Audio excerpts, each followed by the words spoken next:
এই শীতকালে প্রত্যেক ঘরে ঘরে বাচ্চাদের সর্দি কাশি লেগেই থাকে, আর বাজারে চ্যবনপ্রাশ অনেক দাম। সেই কারণে কিনে এনে খাওয়ানোর মতো সামর্থ্য হয়ে ওঠে না। তাই ভাবলাম ঘরোয়া পদ্ধতিতে বাড়িতেই বানিয়ে ফেলি চ্যবনপ্রাশ। পুরো শীত জুড়ে বাচ্চা থেকে বড় বয়স্ক প্রত্যেক সদস্যকে এই 1 চামচ হোমমেড চ্যবনপ্রাশ খাইয়ে 1 গ্লাস করে গরম জল খাওয়ালে ম্যাজিকের মতো সর্দি কাশি ভ্যানিশ হয়ে যাবে। তাই দেরি না করে বাজার থেকে একদম ফ্রেশ আমলকি কিনে নিয়ে এসেছি।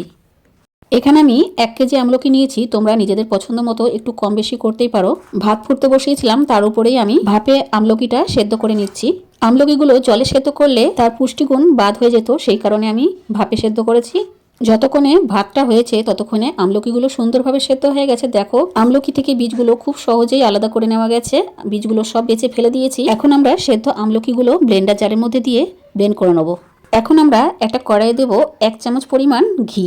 তোমরা জানো আমাদের সর্দি কাশি হলে ঘিয়ের মধ্যে গুড় ও আদা একসঙ্গে গরম করে আমরা খেয়ে থাকি, তাই ঘি আমাদের শরীরের জন্য ভীষণই উপকারী। ঘিটা একটুখানি গরম হয়ে গেলে তার মধ্যে আমরা ব্লেন্ড করে নেওয়া আমলকির পেস্টটা দিয়ে দিচ্ছি। এখন এই আমলকির পেস্টটাকে বেশ অনেকক্ষণ ধরে গ্যাসের ফ্লেম লোতে রেখে নাড়াচাড়া করতে হবে, যাতে আমলকির মধ্যে থাকা ময়েশ্চারটা একদম কমে যায়। মানে যতক্ষণ না আমলকির পেস্টটা শুকোচ্ছে ততক্ষণ আমরা জাল দেব।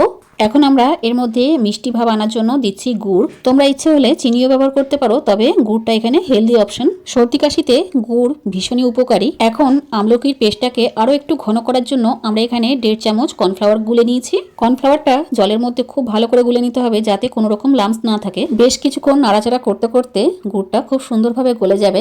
গুড়টা খুব সুন্দর করে আমলকির সঙ্গে মিশে যাওয়ার পর এর মধ্যে আমরা অ্যাড করব গ্রেটেড আদা।